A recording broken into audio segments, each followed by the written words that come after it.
Hello students, good morning. I hope you all are fine at home. So today we are here with the third class for the chapter wave optics. In the previous class we discussed the derivations or the proof for the laws of reflection and refraction using Huygens wave theory. I hope it is clear for you and you have gone through it. So today we are moving to the next phenomenon of light waves, that is interference. Okay, interference of light. It's very important. So before moving to this interference of light, we have to discuss another important topic, that is superposition principle. Okay. So here we are discussing superposition principle. Superposition means what? From the word itself you are getting a little bit of idea, I think. Position, superposition. That means here we are discussing that if you already studied that waves, then the equation for waves, everything you know. Interference also you have studied in the last year. But here we are discussing the interference of light waves specifically. And here, first of all, I would like to mention the superposition principle, in which we are considering two or more waves coming at the same point in a given time. Understand? We are considering two or more waves coming to a particular point in a given time. So in such a case, what will happen? How does its displacement change? The maximum displacement is known as what? Amplitude. You know everything. How to represent a wave, you know. How to represent a wave? S. A wave is represented like this, isn't it? And this is the maximum displacement from the mean position. This value is called the amplitude. You know that. Then this is considered as the mean position, isn't it? Now a wave, when it completes one oscillation, it covers a phase of 2 pi. Okay, this is pi, again pi by 2, this is 3 pi by 2. So these are all phase. Okay, now this is one wave. The length of the wave is termed as wavelength. So characteristics of wave, everything you know. So here, if suppose I am considering a wave, you know the waves are moving in the same medium. Okay. So from one part a wave is coming like this. A wave is coming like this. Suppose a particle is present there. When the wave is coming like this, and at the same moment another wave is coming from this side, what will happen? At a particular point they will superimpose on each other, isn't it? A wave coming from one side will get superimposed on the other wave at a particular point. Okay, after that they will go as they come from that side without any change. Only at that point where they collide each other or where they superimpose each other, there is a change in the displacement of the wave. How they change? That is what explained by, or how can we find the displacement of the wave at that point is clearly explained with the help of superposition principle. Understand? So first listen the statement. When a particle of medium oscillates under the effect of two or more waves, then the resultant displacement will be equal to the vector sum of individual displacement by each wave. What does it mean? I am considering a particle in a medium.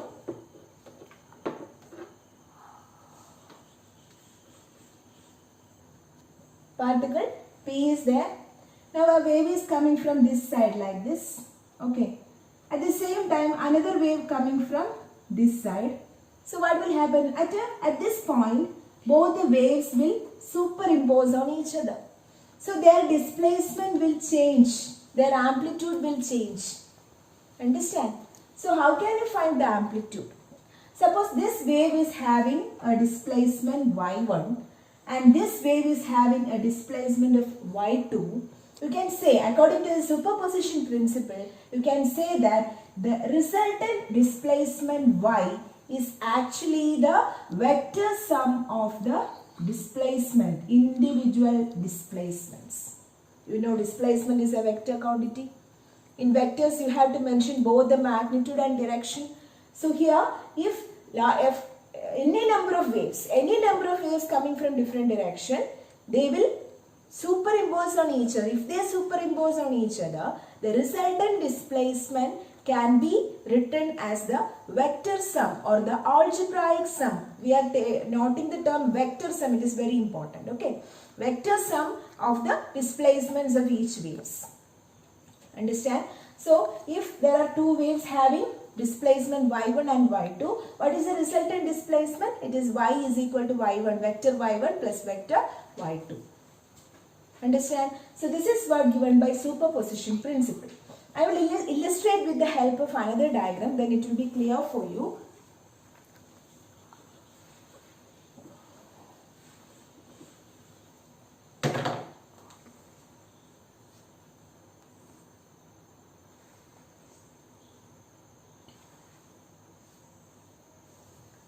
Suppose you are having two waves. Let the displacement of this wave is taken as 1 and the displacement of this wave is taken as 2. Okay. Similarly, you know here it is 2 and here it is 1. This is the crest of the wave and this is the trough of the wave. These points are the amplitudes but in different direction, that is one towards the positive direction, other towards the negative direction, isn't it? So here at this point, if they superimpose, at this point if one wave come over the other wave, the resultant wave I can draw like this. Okay, where this will get added up, that is 2 plus 1, which will give you 3. Okay, again here minus 1 plus minus 2 will give you minus 3. Why we are taking minus here? Because it is a vector. Clearly we are giving the direction and magnitude, isn't it? So in the negative direction I have to show the negative sign. So minus 3 and plus 3 are the resultant displacements. How? By taking the vector sum. Understand? So again another example.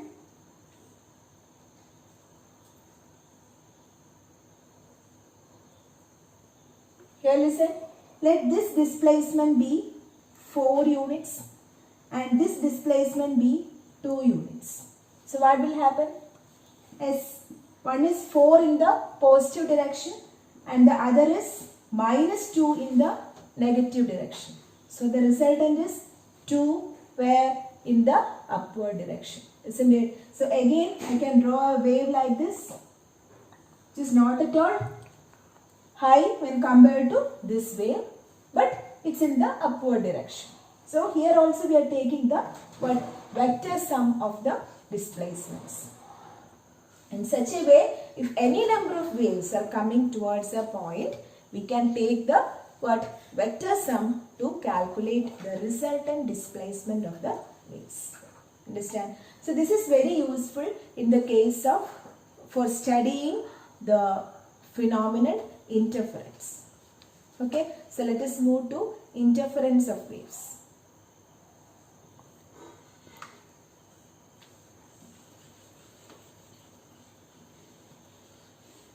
So what is interference? It is the effect produced by the superposition of two waves.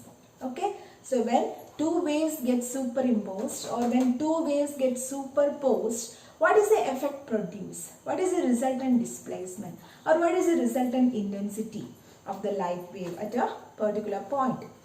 So that is clearly explained in interference. For example, I am taking two waves.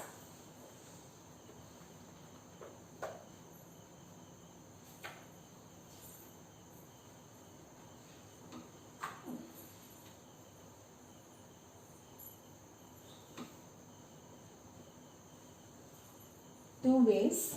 First wave starting from here and I placed a screen here. Okay. Now again the next wave.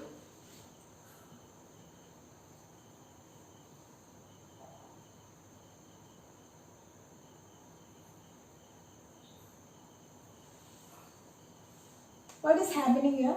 That is, at a given time, the first wave moved like this.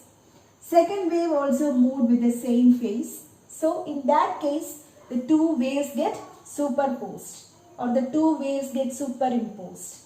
And finally, when I looked on the screen, I could see that there is maximum intensity. There is maximum intensity produced in the screen. Okay, so this is one case. And the second case, again, I took a wave like this.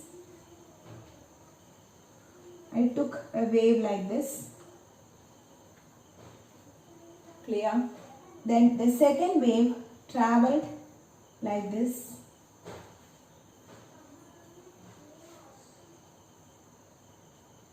So what happened in this case is, when I checked this screen, I could see that it is purely dark.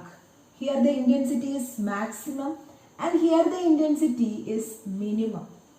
Okay, here something is constructed and here something is distracted. So based on this, based on the intensity or the resultant displacement, we can classify interference into two. First one is constructive interference and the second one is destructive interference. Okay, constructive interference and destructive interference. So this is constructive and this is destructive interference. Actually, what is happening here? In this case, you can see the crest overlap with the crest, isn't it? Now the trough of the wave overlaps with the trough of the wave. Again the crest overlaps with the crest. So in such a case, the resultant intensity will be maximum. Okay, it will be very much bright. But in this case, the crest overlaps with the trough. Okay, trough overlaps with the crest. So in such a condition, if it is having the same amplitudes, no, the resultant will be purely dark.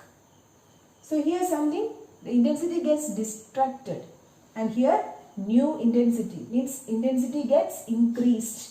So constructive and destructive interference. Understand? So what is interference? It is the effect produced by superposition of two waves at a point. Based on the intensity or based on the superposition, we can classify into two. They are constructive and destructive interference. Constructive means intensity gets increased where two crests or two troughs gets superposed. But in the case of destructive, one crest over other trough of the wave or one trough over the other crest of the wave. So as a result, the intensity will be minimum. And such a case, we call it as destructive interference. Okay. So now we will check the theory of interference. It is very important. So listen carefully. Okay. So next we will discuss the theory of interference of waves. So you know interference. What is interference? Yes, when two or more waves superimpose on each other, the effect produced by that superimposition or superposition is known as what? Interference. Constructive and destructive interference is there. You know that. Now, we are taking two sources from which waves are produced and these waves will meet at a point called P. Let us assume that. Okay. So, my first source is S1 and the second source is S2. From this source, light waves will move to a point P. Again from this source also, light waves will move. So these are two displacements, isn't it? These are two displacements because their phases are different. There is a suppose you assume that there is a constant phase difference when you consider these two. You know phase because in the equation for wave you have studied y equal to a sine omega t plus kx, or you call it as phi. Normally we denote phi for phase or phase difference. So this is what phase. Okay, how much it changes? How much it changes in terms of pi or in terms of wavelength, you can explain. Okay, that we will discuss later. So that is what called phase. Here we are considering two sources from which the light waves are moving towards a point P. Okay, that is, there is a constant phase difference between these two waves. So here first what we are going to do is, according to the superposition principle, how you can find the resultant displacement. How you can find the resultant displacement. For that I am considering two displacements, like y1 is equal to, let it be a sine omega t,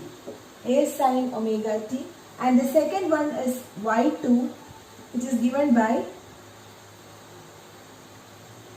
b sine omega t plus phi. Okay, now what is this a and b? A and b are the amplitudes, because both waves are having, you are assuming that both waves are having different amplitudes. So A is the amplitude for source S1, waves produced from source S1, and B is the amplitude produced from the source S2 towards the point P. When they reach the point P, surely there will be interference. Okay, and it is constructive or destructive. It depends upon the effect of the superposition. So certain conditions are there. If it is constructive interference, how should be the wave? How should be the phase of the wave? How should be the path of the wave? So many things are there. We will come to that. Anyway, first we will start with the vector sum of these two displacements by obeying the superposition principle. Okay, so the resultant displacement is equal to y1 plus y2, that is a sine omega t plus b sine omega t plus phi. Select again, here sine a plus b is there, sine a cos b plus cos a sine b, that is a sine omega t plus b into sine a cos b plus cos a sine b. This is maths we have studied.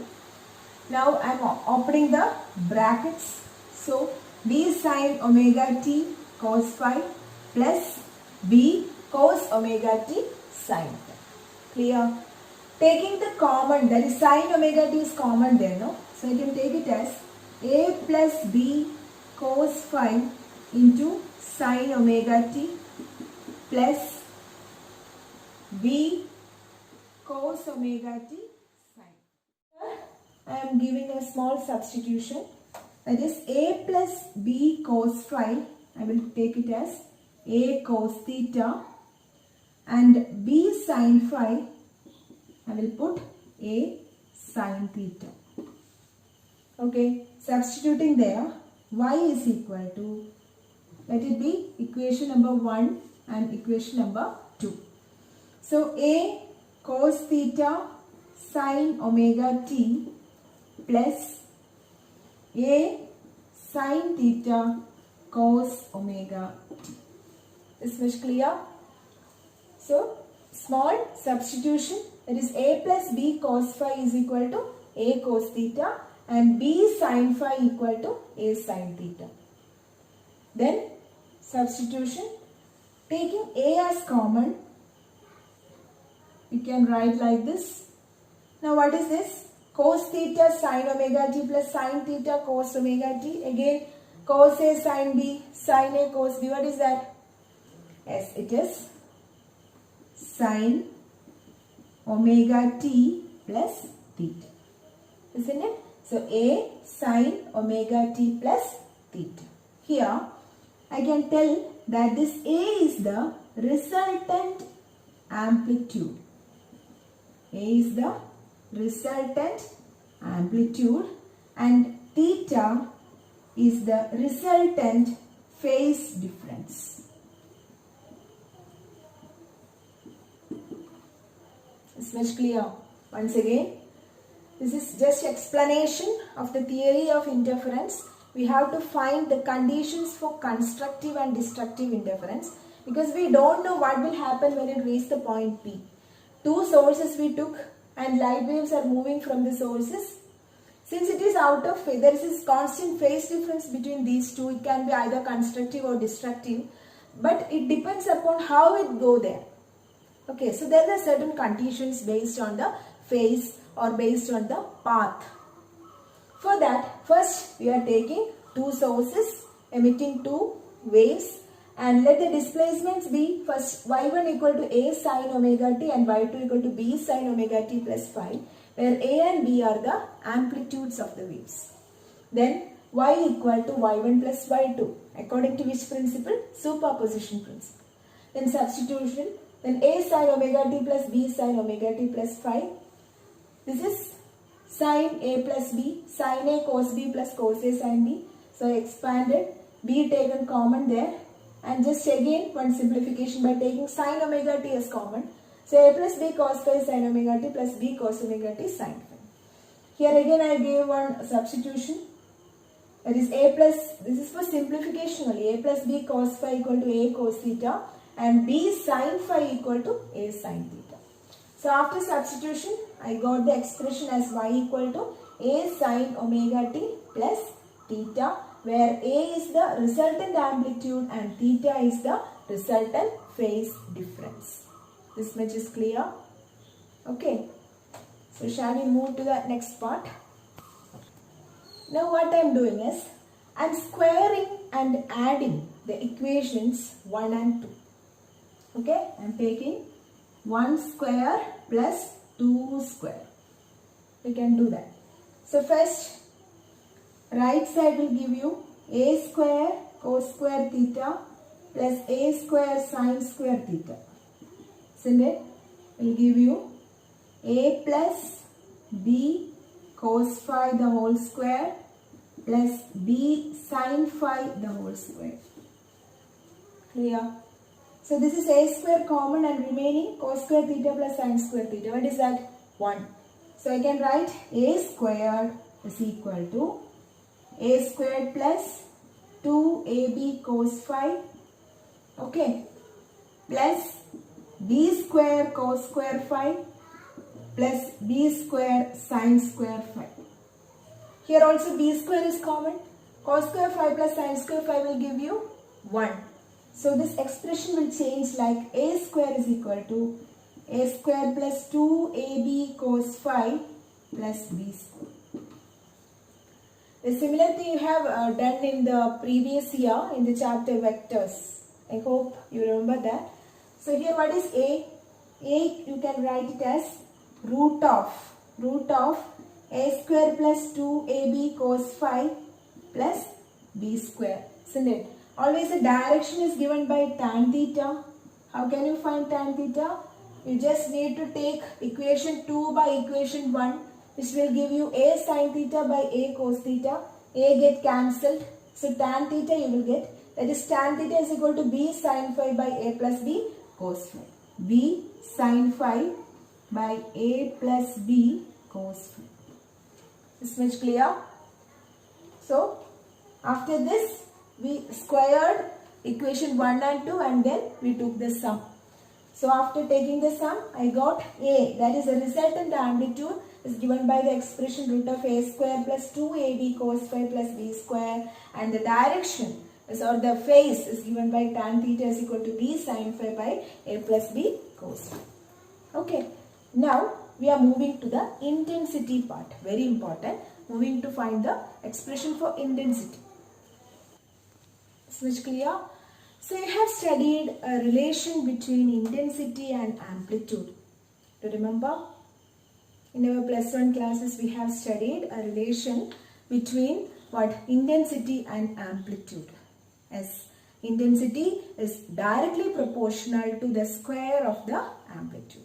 Okay, intensity is directly proportional to the square of the amplitude. That is intensity. So for the first wave, I can write intensity as intensity is equal to, or I1 is equal to Ka square. Can I write like this? Yes, because I1 is proportional to its amplitude square. Isn't it? Again for the second case, I2 is proportional to what? B square. That is I2 is equal to what? Kb square. Okay. So what about the resultant intensity? Because you know this is the resultant amplitude, right? So what is the resultant intensity? Let it be I. So I can write I is equal to Ka square. This is the resultant intensity and this is the resultant amplitude. That is I is proportional to A square. Clear? Now you know the expression for A square here. A square. Okay. So I can write K into A squared plus 2ab cos phi plus b square. Okay. If I am opening this bracket, this will be Ka square, isn't it? Then K into 2ab cos phi plus K into b square. Okay. So this will be Ka squared, Kb squared and K into 2ab cos phi. What is Ka squared? It is I1, isn't it? What is Kb square? It is I2 plus 2. What is A and B? A and B. If I1 is proportional to A square or I1 is equal to Ka square, what is A? What is A here? Yes, A is root of I1. Isn't it?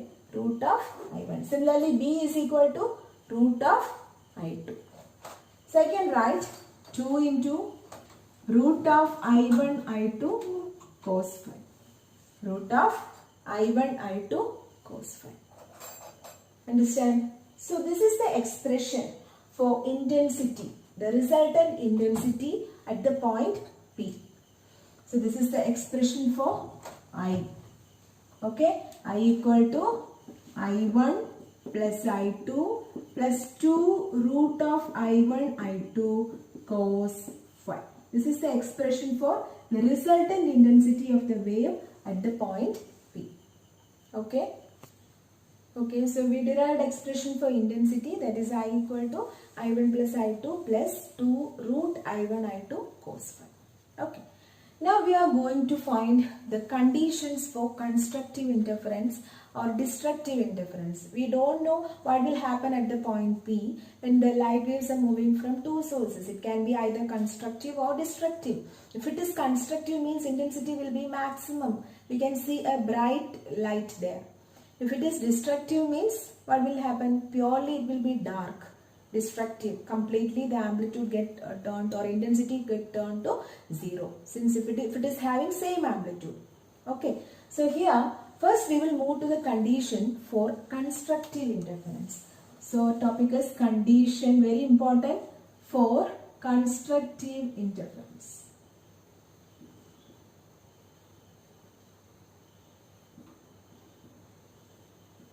Condition for constructive interference. So you have the expression, that is, look here, I equal to I1 plus I2 plus 2 root I1 I2 cos phi, isn't it? So for I to be maximum, this cos phi should be maximum. That means, what is the value? Is cos phi should be equal to 1. Isn't it? Cos phi should be equal to 1, so that this I will be maximum. You know that for constructive interference, intensity should be maximum. In this expression, if this I should be maximum, you need the 3 terms, right? So this cos phi should be maximum. For that, this phi should be equal to 0. Cos 0 is 1. then again 2 pi, isn't it? Again 4 pi. So for these values, this cos phi is equal to what? 1, isn't it? So generally I can write it as phi should be equal to 2n pi. Can I? Yes, 2n pi, because even multiple of pi. Even multiple of pi. Understand? 0, 2, 4, etc. Where n can be 0, 1, 2, etc. Clear? So this is the condition for what? Phase. To get a constructive interference. Now, another important thing is, you know, this source S1 is starting from one point and S2 is have a little bit what? Distance from the point P. That means these two are having a path difference. Okay. So for that, the path difference is related to the phase difference by the equation delta x is equal to lambda by 2 pi into phi. Delta x is the path difference, which is given by lambda by 2 pi into phi. What is phi? Phi is the phase difference. Lambda is the wavelength. 2 pi you know. 2 pi means the one wave. Okay.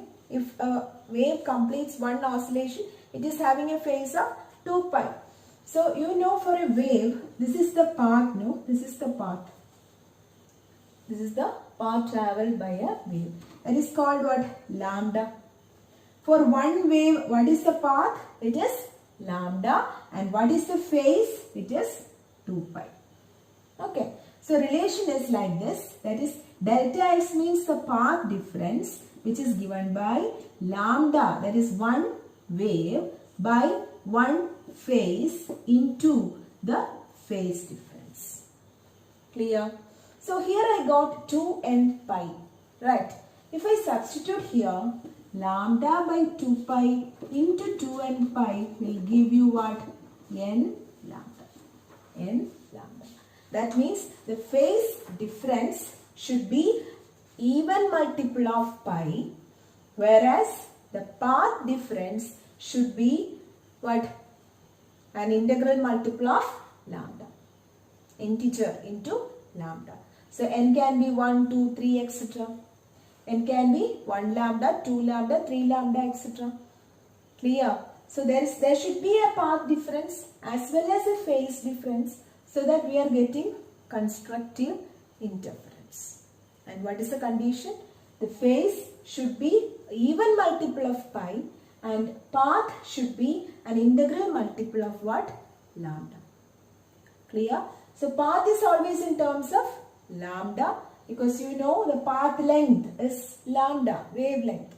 And phase is always in terms of pi. That is, phase is 2 pi. For one wave it is 2 pi. So I can say lambda must be equal to 2 pi. Isn't it? That is, path lambda must be equal to 2 pi. That we can check here. How? For example, what is the phase? Delta x is equal to lambda by 2 pi into phi. Okay. So delta x is equal to lambda by 2 pi into, if the phase is 2 pi, the 2 pi will get cancelled, and what is the path? Path is lambda. That is, for 2 pi phase, the lambda is there. If it is 4 pi means, how will you find? You will put here 4 pi. 4 pi means you will get 2 lambda. That is for 2 oscillations like this. Okay. This is the first one. So it is 2 pi. Again, next one is 4 pi. So how many path difference will be? How much? This is lambda. This is lambda. So together it is 2 lambda. In such a way, you can find the path difference and phase difference for any values. So for constructive interference, what is the path difference? Path difference should be an integral multiple of lambda, and phase difference should be even multiple of pi. Understand? In such a way, we can find for destructive interference also. So let us move to that. So next is the condition for destructive interference. For finding the condition for destructive interference, in this particular equation, you should put cos phi as minimum value. Cos phi should be minimum. And what is the minimum value? It is -1, isn't it? So if cos phi should be -1, what is the value of phi? Phi should be equal to what? Phi should be equal to pi, then is 3 pi, then 5 pi, etc. Okay, that is in general, if I am saying phi should be 2n minus 1 into pi. 2n minus 1 into pi. That is, if you are putting n equals 1, it is pi. N equal to 2, you will get 3 pi. N equals 3, you will get 5 pi, like that. That is, n is equal to 1, 2, 3, etc. Okay, now I told there is a relation between phase and path. The relation is delta x is equal to lambda by 2 pi into what? Phase. So how can you find this path difference? Delta x is equal to lambda by 2 pi into 2n minus 1 pi. So then pi get cancelled and 2n minus 1 into lambda by 2. So this is the condition for path difference. So condition for phases, how can you say? As phases odd multiple of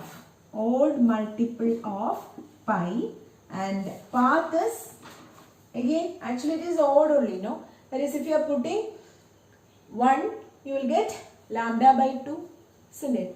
Then again 2, 3 lambda by 2, 3, 5 lambda by 2, like that it will go. So it is also odd multiple of lambda by 2. You can write like that, odd multiple of lambda by 2. Clear? So this is the condition for what?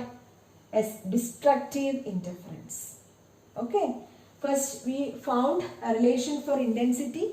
Then to find the constructive and destructive conditions, we have to put cos phi, the maximum value as well as minimum value. Maximum is +1, minimum is -1. When you put +1, phi will get the values like 0, then pi, 0, 2 pi, 4 pi, etc. Again, for minimum values you will get pi, 3 pi, 5 pi, etc. That is, we derived the relations for phase difference and path difference.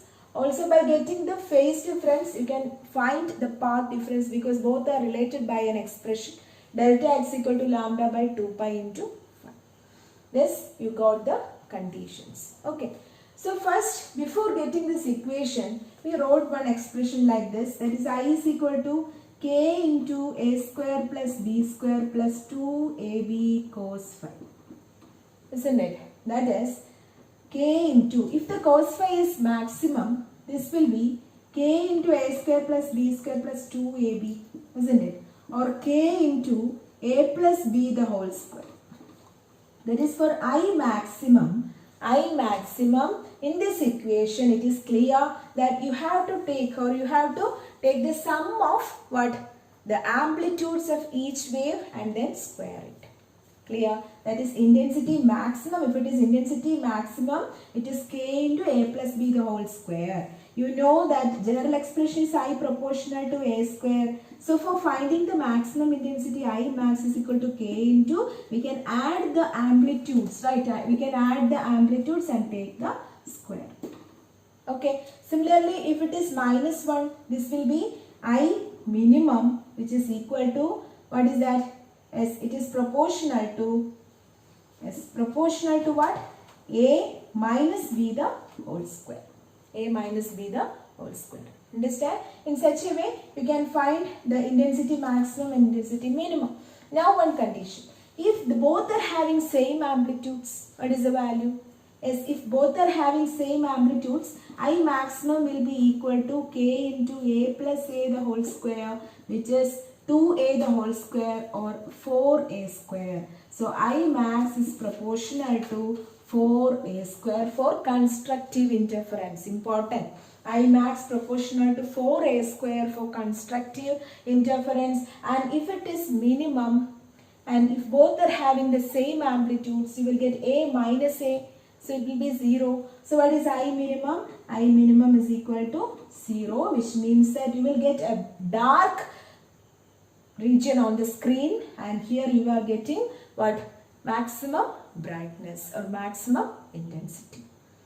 Clear? So today we discussed interference. Then for studying interference, we first discussed superposition principle.